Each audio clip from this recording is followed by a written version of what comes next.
आजच डाउनलोड करा आणि तुमच्या आवडत्या मालिकांचा आनंद लुटा। तू म्हणतेस ते खरं आहे पारू। म्हणजे अहिल्याचं मन जिंकण्याच्या अनेक संधी आपल्याला नंतर सुद्धा मिळतील,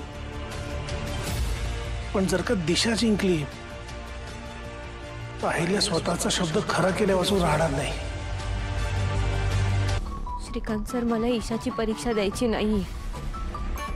आपल्या समजांनाच माहित आहे देवी यांनी इथपर्यंत पोहोचण्यासाठी किती कष्ट केले आहे। आणि जर का एका स्पर्धेसाठी त्यांना हे समजा हातचं गमवावं लागणार असेल तर मला ही स्पर्धाच करायची नाही। अगं पण तुला का वाटतंय असं की तू हरणारच आहेस म्हणून? का आधीपासूनच ठरवलेस तू? नाही सर, मी तसं ठरवलं नाही। मग सर, मला बी जिंकायचं आहे। मला माझ्या देवी आईसाठी जिंकायचं आहे। अरे मग काय प्रॉब्लेम काय आहे? सर, कळलं ना तुम्हाला? त्या दिशा मॅडमच्या सध्या 2 प्रश्नांची उत्तर सुद्धा नीट देता नाही आली मला।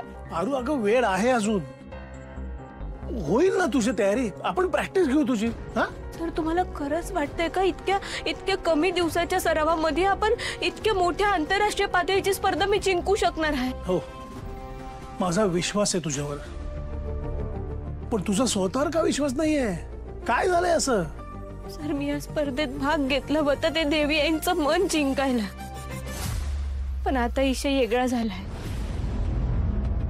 माझ्या देवी यांची प्रतिष्ठा, त्यांचा मान सन्मान, त्यांनी कमावलेलं एवढं मोठं साम्राज्य, हे समजा पणाला लागणार असेल तर या स्पर्धेला अर्थच काय उरतोय?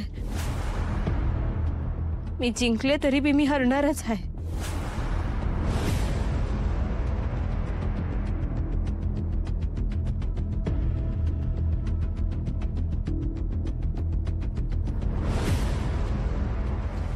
तू म्हणतेस ते खरं आहे पारू। म्हणजे अहिल्याचं मन जिंकण्याच्या अनेक संधी आपल्याला नंतर सुद्धा मिळतील,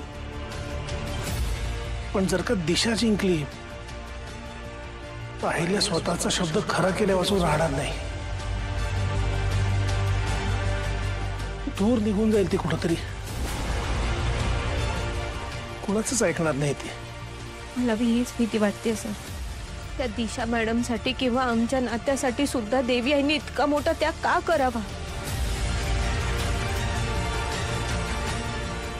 देवी यांनी जरी हे समज सोडलं तरी आम्ही एकत्र येऊन सुखी राहू शकणार आहोत का?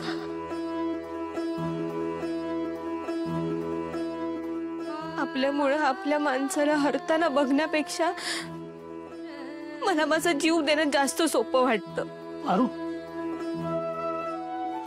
हे बघ, असा विचार मनात सुद्धा आणायचा नाही। पारू, मला मान्य आहे तुझा निर्णय। श्रीकांत सर,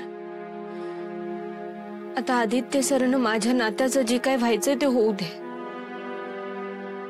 पण आता माझ्या देवी आईंवर मी कुठलं बी संकट येऊ देणार नाही।